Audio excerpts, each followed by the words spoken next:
नमस्कार। एनसीईआरटी के chapter number 4 में आपका स्वागत है। इस चैप्टर का नाम है मानचित्र। वैसे इस चैप्टर से एक दिवसीय परीक्षाओं में क्वेश्चन नहीं पूछा जाता है। मैप जो चैप्टर है, मानचित्र जो चैप्टर है, इससे क्वेश्चन बहुत पूछा जाता है, लेकिन जो कक्षा 6वीं की एनसीईआरटी के चैप्टर नंबर 4 है, इसमें कुछ ऐसा नहीं है जो एक दिवसीय परीक्षाओं में ऑब्जेक्टिव टाइप क्वेश्चन बन सके। फिलहाल एक औपचारिकता है कि एनसीईआरटी का हम पूरा का पूरा सीरीज खत्म कर रहे हैं, तो उसमें चैप्टर नंबर 4 को भी खत्म करना हमारी एक औपचारिकता ही है और इससे कुछ खास प्रश्न नहीं पूछे जाएंगे। आप लोग इसको वैसे केवल देख सकते हैं और इस चैप्टर को अगर आप स्किप भी कर देंगे तो इससे आपका कोई नुकसान नहीं होने वाला है। इस चैप्टर का शीर्षक है मानचित्र, मैप। तो मैप क्या है, सबसे पहले हम देखें मानचित्र क्या है। जो ग्लोब, मैंने इसके पिछले चैप्टर में हमने ग्लोब पढ़ा। ग्लोब में पूरे के पूरे अर्थ के एक प्रतिरूप के रूप में हमने ग्लोब को समझा। ग्लोब जिस प्रकार हमारा अर्थ है, हूबहू ऐसा ही एक इस बहुत छोटा रूप, सूक्ष्म रूप ग्लोब है। और मानचित्र क्या है, जब हम ग्लोब पे दर्शाए गए, चाहे वो देश हो, प्रदेश हो, विश्व के विभिन्न कोई भी भूखंड हो, महाद्वीप हो, जब उसको हम एक कागज पर, एक पेपर पर दर्शाते हैं तो उसे मानचित्र कहते हैं। मानचित्र, अगर हम ग्लोब को, इसमें एनसीईआरटी में पूर्णतः प्रैक्टिकली बताया गया है कि अगर एक बॉल हो और उस बॉल को हम काटें और काट के फैलाएं, और काटने के पहले उस बॉल पे अगर हम छोटे छोटे कोई चित्र बना लें या कोई ग्रिड टाइप बना लें और काटें, तो काटने के बाद ऐसा नहीं है कि वो मैप एकदम ग्लोब के कट में फिट बैठेगा। इसको बहुत ही सावधानी पूर्वक बनाना पड़ता है। ग्लोब का ही फैलाव मानचित्र है, लेकिन इसे एक कागज पर, एक पतले, कभी कभी मैप कपड़े पर भी देखने के मिलते हैं, कॉटन के कपड़े होते हैं उस पर मैप बने होते हैं। तो यही है, छोटा सा चैप्टर है, जल्दी से इसे खत्म करते हैं। जो मैप है, मैप 3 प्रकार के होते हैं सामान्यतः। नंबर 1 है फिजिकल मैप, दूसरा है पॉलिटिकल मैप,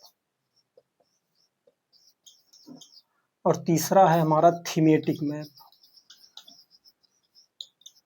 थीमेटिक मैप, जो फिजिकल मैप है, फिजिकल मैप आप दुकानों पर देखे होंगे कि फिजिकल मैप अलग मिलता है, पॉलिटिकल मैप अलग मिलता है। थीमेटिक मैप सामान्यतः व्यवहारिक रूप में कंस्ट्रक्शन कार्य में, या गांव के जो लेखपाल पटवारी होते हैं ये सब, और हमारा मौसम विज्ञान विभाग, ये सब थीमेटिक मैप का यूज करता है। और जो हम अपने स्टूडेंट लाइफ में पढ़ते हैं उसमें थीमेटिक मैप कम होता है, या इसी थीमेटिक मैप का जो कॉन्सेप्ट है पॉलिटिकल और फिजिकल दोनों मैप में इंक्लूड होता है। तो फिजिकल मैप में क्या होता है, फिजिकल मैप में मुख्यतः पर्वत, माउंटेन, पर्वत, भौतिक मैप, पर्वत होता है, पठार होता है, मैदान होता है और नदियां होती हैं, नदियां होती है, या जलाशय होता है, ऐसे लिख लीजिए, जलाशय, जलाशय होता है। जो पर्वत होता है वह ब्राउन कलर से होता है, भूरा कलर से होता है, पर्वत भूरे कलर से होता है, और पठार पीले कलर से होता है, येलो कलर से होता है, और मैदान हमेशा हरा कलर होता है, ग्रीन कलर होता है, और नदियां नीला कलर होती है। नदियां या जलाशय ये नीले कलर का होता है। आप लोग इस चीज को याद रखिए, कभी हो सकता है कि छोटी एग्जामों में पूछ ले। और मैप को जब आप फिजिकल मैप को खोलकर देखते हैं तो फिजिकल मैप में स्पष्ट होता है कि जो भूरा कलर है, ब्राउन कलर है, वो पर्वत होता है, जो पीला कलर है वो पठार होता है, जो हरा कलर है वो मैदान को दर्शाता है। हरे कलर का ये मतलब नहीं है वहां घास के मैदान है, मैदान कोई भी हो सकता है, मैदान है। अब वहां वनस्पतियां उगी हैं कि नहीं उगी हैं वो दूसरा मुद्दा है। और जितने जलाशय, चाहे झील हो, सागर हो, महासागर हो, नदियां हो, ये सब नीले कलर से होते हैं। उसके बाद हमारा जो पॉलिटिकल मैप है, ये पॉलिटिकल मैप गांव को, शहर को, कस्बों को, प्रदेश को, देश को और विश्व को दर्शाता है। सारा झगड़ा पॉलिटिकल मैप को लेकर के है। आज मैप इसी पॉलिटिकल मैप को लेकर के किसी भी देश के लोगों का रहवास कहीं हो या ना हो, वो देश इसी पॉलिटिकल मैप में ही छेड़छाड़ करके आज विवाद का जड़ खड़ा करता है।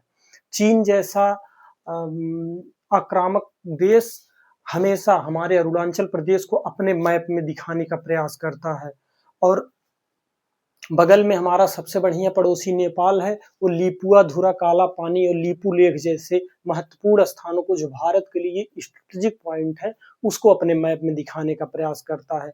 कभी कभी चीन एलओसी के कुछ ऐसे जगह हैं, कुछ ऐसे पॉइंट हैं जिसे अपने मैप में दिखाता है, और उसी मैप को लेकर आज दुनिया के सारे देशों के बीच अगर कोई विवाद है तो उसमें सबसे ज्यादा मुद्दा आता है पॉलिटिकल मैप का।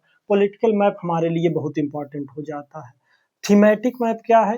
थीमेटिक मैप वो है जिसमें विशेष जानकारियां होती हैं, स्पेशल इंफॉर्मेशन होता है, विशेष जानकारियां होती हैं, उसे हम कहते हैं थीमेटिक मैप। किस प्रकार की विशेष जानकारियां? इसमें वर्षा की मात्रा को दिखाता है।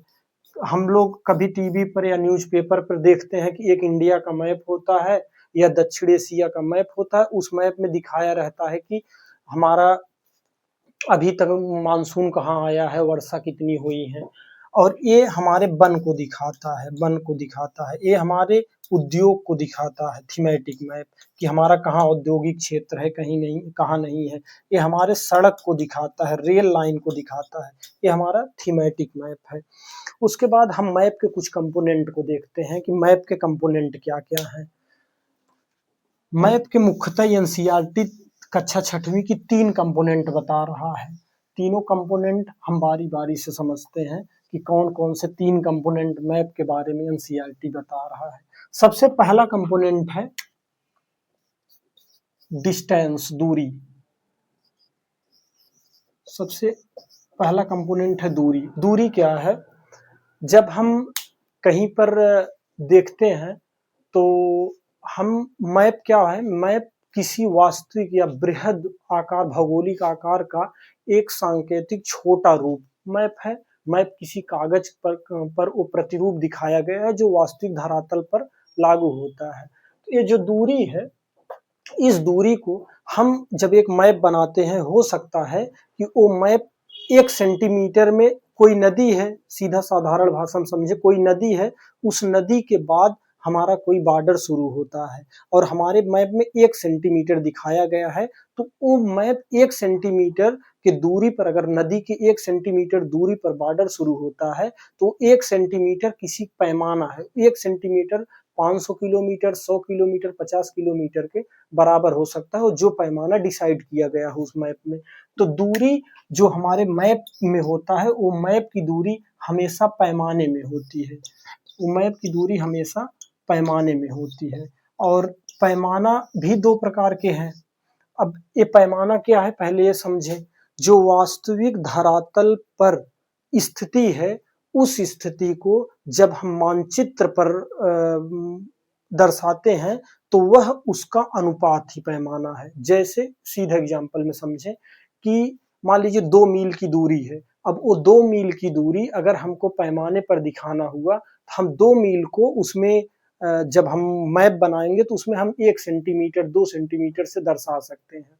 उसी हम पैमाना कहते हैं। वास्तविक धरातल जो है, वास्तविक भौगोलिक स्थिति को जब मैप में एक छोटे से मानक के रूप में स्थापित कर दिया जाता है तो वही पैमाना होता है। पैमाने के आधार पर मैप 2 प्रकार के होते हैं।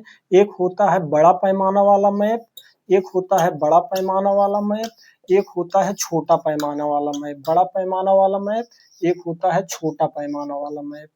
छोटा पैमाना वाला मैप, जब कोई हम गांव में नेकपाल का पटवारी और ये जो कहते हैं अमीन, अगर ये हैं, ये हमेशा बड़ा पैमाना वाले मैप का प्रयोग करते हैं। इनके पास जो मैप होता है उसका वास्तविक धरातल कुछ किलोमीटर या कुछ मील, कुछ बीघा में ही होता है। लेकिन उनका मैप बड़ा होता है। कहने का मतलब है बड़ा पैमाने वाला मैप हो सकता है कि 1 मील, हो सकता है 1 मील हमारा 5 सेंटीमीटर को दर्शाए, हो सकता है कि 1 मील हमारा 10 सेंटीमीटर को दर्शाए, हो सकता है 2 सेंटीमीटर को दर्शाए। तो यह छोटे गाँवों, कस्बों, क्षेत्रों, इन सब को जब बहुत छोटे पैमाने पर छोटा क्षेत्रफल होता है और उसका पैमाना हमेशा बड़ा होता है।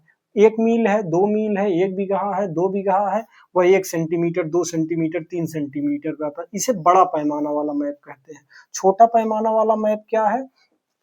यह सामान्यतः 2 देशों के बीच, 2 प्रदेशों के बीच जब हम मैप को देखते हैं तो वहाँ छोटा पैमाना मैप यूज करते हैं। मान लीजिए कि हमारा यूपी है और यूपी के बाद यहाँ पर हमारा एमपी है, तो यूपी और एमपी के बीच में अगर 1 सेंटीमीटर का अंतर है, 1 सेंटीमीटर का अंतर है, तो हो सकता है वो 100 किलोमीटर को दर्शाए। लेकिन कोई गाँव या कस्बे को जो लेखपाल या पटवारी मापते हैं, तो वह बहुत छोटा पैमाना होता है, वह बड़ा पैमाना नहीं होता है। उसके बाद हम दूरी को देख लिए। अब दूरी के बाद हम मैप के दूसरे कंपोनेंट दिशा को देखते हैं। जो हमारी सेना है, डिफेंस है और हमारे वायुयान है, ये वायुयान की नेविगेशन होता है, ये सब दिशा को देखते हैं कि दिशा। दूसरा कंपोनेंट हमारा डायरेक्शन है, डायरेक्शन को मैप से देखते हैं। हमेशा एक कंपास होता है, कंपास एक डिवाइस है, वो डिवाइस में सुई लगी होती है, निडिल लगी होती है, वो हमेशा नॉर्थ और साउथ को डोनेट करती है, नॉर्थ साउथ को डोनेट करती है। वो हमेशा नॉर्थ जो निडिल है वो नॉर्थ और साउथ को डोनेट करती है। हमारी सेना रात में अगर कहीं पर है और उसको मूवमेंट करना है और उसको दिशा से संबंधित अगर कोई इंफॉर्मेशन लेनी है तो वह कंपास का यूज कर सकती है। अब तो बहुत मॉडर्न टेक्नोलॉजी आ गया है। पहले हमारी सेना के द्वारा बड़े पैमाने पर हम सब जब एनसीसी किया करते थे तो कंपास का यूज हम लोग को सिखाया गया था। और नॉर्थ और साउथ की तरफ उसका निडिल इंडिकेट करता है। इसी से पता चलता है जो हमारा प्रधान दिशाएं हैं वो 4 हैं और चारों दिशाओं को अभी छोटे विद्यार्थियों के लिए ये बहुत बड़ी चीज नहीं, बहुत छोटी है। चारों दिशाओं को अगर हमें दिखाना है, हम ऊपर की तरफ नॉर्थ, नीचे की तरफ साउथ और आगे की तरफ जैसे हाथ है इधर की तरफ ईस्ट और इधर की तरफ वेस्ट है। नॉर्थ, साउथ, ईस्ट, वेस्ट, यही 4 दिशाएं हैं जो प्रधान बिंदु है। इन्हें एनसीईआरटी में प्रधान दिग्बिंदु कहा गया है और इनके बीच में और 4 दिशाएं बनती हैं। और इन चारों दिशाओं को बनाने के लिए हम नॉर्थ को पहले उठाएंगे और उसके बाद ईस्ट और वेस्ट लगा देंगे। ये हुआ नॉर्थ ईस्ट और ये हुआ नॉर्थ वेस्ट और ये हुआ साउथ को पहले उठाएंगे तो साउथ वेस्ट और साउथ ईस्ट, साउथ ईस्ट, ठीक है, साउथ ईस्ट। तो इस तरह की 8 दिशाएं होती हैं। तो ये 8 दिशाओं की बात हो गई। अब दूरी हुआ, दिशा हुआ, अब उसके बाद संकेत या प्रतीक की बात आती है, संकेत की बात आती है। अगर हम जो बड़े पैमाने के मैप की बात किए हैं, अगर हम बड़े पैमाने के मैप को देखें तो हमारे बड़े पैमाने का मैप हमारे गांव कस्बों में यूज होता है और ये अधिकारी जो राजस्व अधिकारी होते हैं ये यूज करते हैं। और यूज करते समय ये हमेशा बड़े नक्शा होता है, क्षेत्रफल कम होता है बड़े पैमाने में। उसमें कुआं हुआ, तालाब हुआ, बाग हुआ, सड़क हुआ, नदी हुआ, नाला हुआ, उन सबको दिखाना पड़ता है। और कभी-कभी हमारे जो कंस्ट्रक्शन सेक्टर के हैं उनको भी छोटे-छोटे चीजों को दिखाना पड़ता है। कहाँ रेल लाइन कहाँ से गुजर रही है, कहाँ सड़क गुजर रहा है, कहाँ से नाला गुजर रहा है। और कभी हमारे जो हम यातायात करते हैं, कहीं ट्रेवल करते हैं, तो ट्रेवल करते समय जब बाइक लेके जाते हैं तो कहीं पर एक सिंबल बना होता है, एक छोटा सा बोर्ड लगा होता है, उस पर रेलवे का सिंबल बना होता है, आगे पटरी है, सिंगल पटरी है, डबल पटरी है, एक सड़क है। उसके लिए स्क्रीन पर एक ये आपको इमेज से शो हो रहा होगा, उस इमेज के थ्रू आप देख सकते हैं कि सामान्यतः मैप में मंदिर, मस्जिद, घास के मैदान, वृक्ष, रेलवे, सड़क और पोस्ट ऑफिस, और अगर कहीं पोस्ट ऑफिस है तो वहाँ पोस्ट ऑफिस के लिए ये सिंबल होगा। अगर कहीं पोस्ट और ट्रांसपोर्ट ऑफिस है तो पोस्ट और टेलीग्राफ ऑफिस है तो PTO ये सिंबल होगा, अगर कहीं पुलिस स्टेशन है तो ये सिंबल होगा। अगर आप कहीं इस तरह का सिंबल, तो आप समझ सकते हैं कि आगे ये सारी चीजें होंगी। और अक्सर हम सबको देखने को मिलता है जब हम बाइक वगैरह लेके जाते हैं, किसी मोड़ से यू टर्न लेते हैं तो आगे एक बोर्ड लगा होता है और उस बोर्ड पे कहीं यू लिखा रहता है, इसका मतलब कि रोड ऐसे जो है कर्व की हुई है, तो हम सावधानी से गाड़ी चलाते हैं। ये होता है प्रतीक, आप स्क्रीन पर इन सारे प्रतीक को देख करके समझ सकते हैं। उसके बाद इस चैप्टर में 2 टर्मिनोलॉजी यूज होती है, उस टर्मिनोलॉजी को हम समझते हैं प्रतीक के बाद। एक आता है हमारा जो स्केच, रेखा चित्र, एक टर्मिनोलॉजी है स्केच, इंग्लिश में कहते हैं, वैसे इसका नाम है रेखा चित्र। हर कोई रेखा चित्र बनाता है, कोई आशिक अपने महबूबा के लिए भी स्केच बनाया होगा, कोई कवि अब किसी स्थान की कल्पना करने के लिए स्केच बनाया होगा, कोई जो पेंटर है, कलाकार है, वह किसी पहाड़ की, नदी के, नाले का स्केच बनाया होगा। कहने का मतलब जब रेखा चित्र बनता है तो रेखा चित्र में किसी पैमाने का यूज नहीं होता, इसमें कोई स्केल यूज नहीं होता, कोई पैमाना यूज नहीं होता है, पैमाना यूज नहीं होता है। ये हमेशा अनुभव के आधार पर बनाया जाता है, अनुभव के आधार पर बनाया जाता है। और इसका सबसे व्यवहारिक यूज है कि जब हम कहीं पर किसी दोस्त के साथ मिलना होता है और उस दोस्त का रास्ता नहीं जानते हैं, तो उससे जब हम फोन करके पूछते हैं कि बताइए हम कैसे आए, तो कहता है कि आप आगे आएंगे वहां से 2 किलोमीटर तो फिर यू टर्न लेंगे, फिर यू टर्न लेकर फिर 5 किलोमीटर आएंगे, फिर यू टर्न लेंगे, फिर लेफ्ट आएंगे, राइट आएंगे। हम इतना सब बता देता है, हम नहीं समझ पाते हैं। उस समय हम एक सादा पेपर लेते हैं और सादा पेपर ले करके हम बना लेते हैं कि अगर हम यहाँ से जा रहे हैं तो आगे 5 किलोमीटर जाएंगे, फिर यू टर्न लेंगे, फिर यू टर्न लेंगे, फिर 7 किलोमीटर जाएंगे, फिर यू टर्न लेंगे। तो फिर हम उसको एक स्केच बना लेते हैं, रेखा चित्र बना लेते हैं और उसके पास हम पहुंच जाते हैं कि कहाँ से हमें कितनी दूर जाकर यू टर्न लेना है। ये होता है स्केच। एक अंतिम शब्दावली होती है, एनसीईआरटी में दिया है, इसीलिए उसको भी समझ लेते हैं। खाका, खाका क्या है? इसी खाका को इंग्लिश में प्लान कहते हैं। प्लान कुछ नहीं है, अगर कोई छोटा क्षेत्र है, अब छोटा क्षेत्र है, मान लीजिए कि हमारे पास बहुत बड़ा प्लॉट है और उस प्लॉट का एक दो बिस्सा की जमीन है और उस बिस्सा पे हमको घर बनवाना है। तो अगर हम उस जो हमारे पास 10 बीघा, 15 बीघा, 20 हेक्टेयर ऐसे प्लॉट है, उस प्लॉट में अगर छोटा सा हम 1-2 बिस्सा में घर बनवा रहे हैं तो ये तो बहुत छोटा क्षेत्र है। अगर इस छोटे क्षेत्र को पूरे नक्शे पर हम कोई खाका खींचेंगे तो नहीं खींच पाएंगे। इसके लिए हम क्या करते हैं कि एक तो सादा पेपर लेंगे और उस सादा पेपर पर हम टेम्परोरी एक नक्शा बना लेते हैं, उसको हम खाका कहते हैं।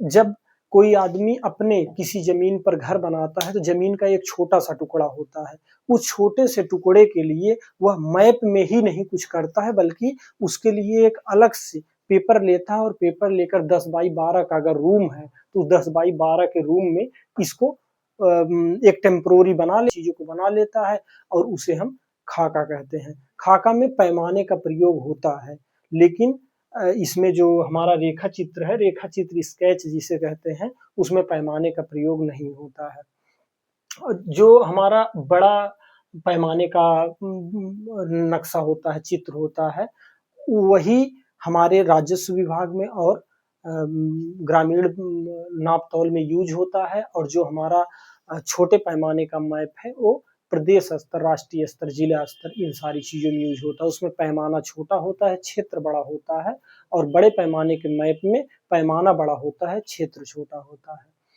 जो ये चैप्टर है, ये चैप्टर बिल्कुल इजी है। इस चैप्टर से कोई क्वेश्चन पूछने की संभावना लगभग न के बराबर होती है, लेकिन ये चैप्टर नंबर 4 एक एनसीईआरटी के खत्म करने की सीरीज में एक औपचारिकता थी, औपचारिकता मात्र में इसको खत्म कर दिया गया है।